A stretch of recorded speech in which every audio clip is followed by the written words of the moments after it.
আসসালামু আলাইকুম প্রিয় দর্শক, কে কোথা থেকে আমার ভিডিওটি দেখছেন, কাছে দূরে দেশে দেশের বাইরে সবাইকে জানাই আন্তরিক শুভেচ্ছা। আজকে খুবই মজাদার একটি কচুর ভর্তা করে দেখাবো।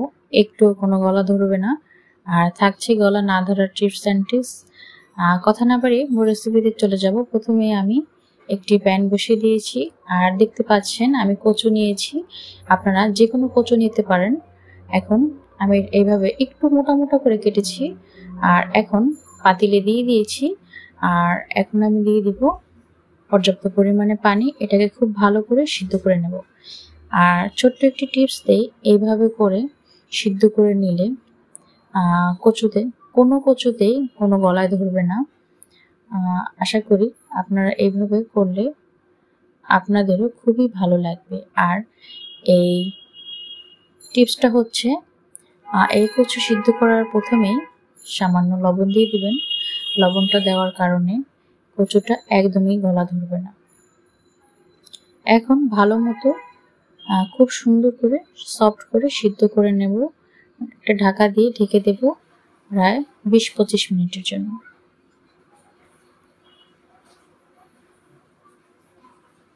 আর পানিটাকে কিন্তু অবশ্যই শুকিয়ে নিতে হবে।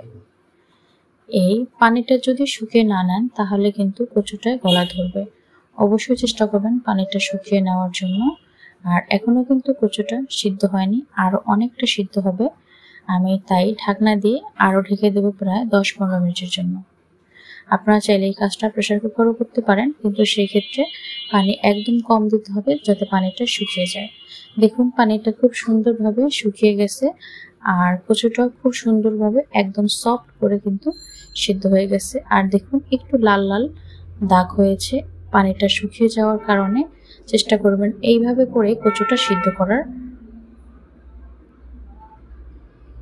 আপনারা দেখে বুঝতে পারছেন এটা কতটা সফট হয়েছে।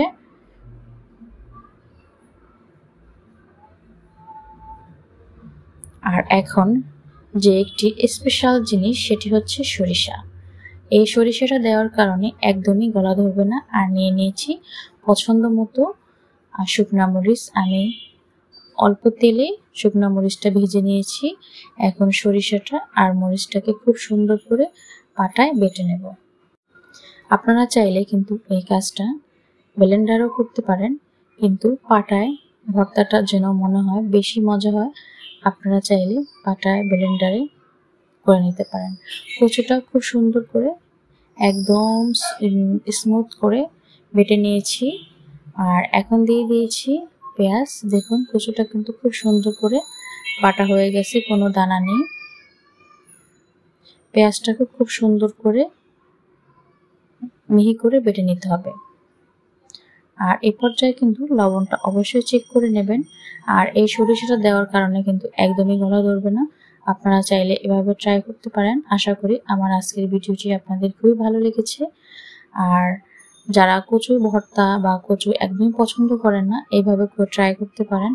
আশা করি নিরাশ হবেন না, বারবার খেতে ইচ্ছে করবে এই ভর্তা রেসিপি। আমার বাসার তো ছোট বড় সবাই এই ভর্তা অনেক পছন্দ করে। ওরা বুঝতেই পারে না যে এটা কচু দিয়ে ভর্তাটা বানানো। আশা করি আপনাদের বাসার সবাই অনেক অনেক বেশি পছন্দ করবে। আর আজকের ভিডিওটি যদি ভালো লেগে থাকে অবশ্যই লাইক, কমেন্ট, শেয়ার দিতে একদমই ভুলবেন না। আর অনুরোধ রইল, যদি ভালো লেগে থাকে, একটু যদি আমার ভিডিওটি আপনাদের ভালো লেগে থাকে, তাহলে সাবস্ক্রাইব করার অনুরোধ রইল। আজ এই পর্যন্ত।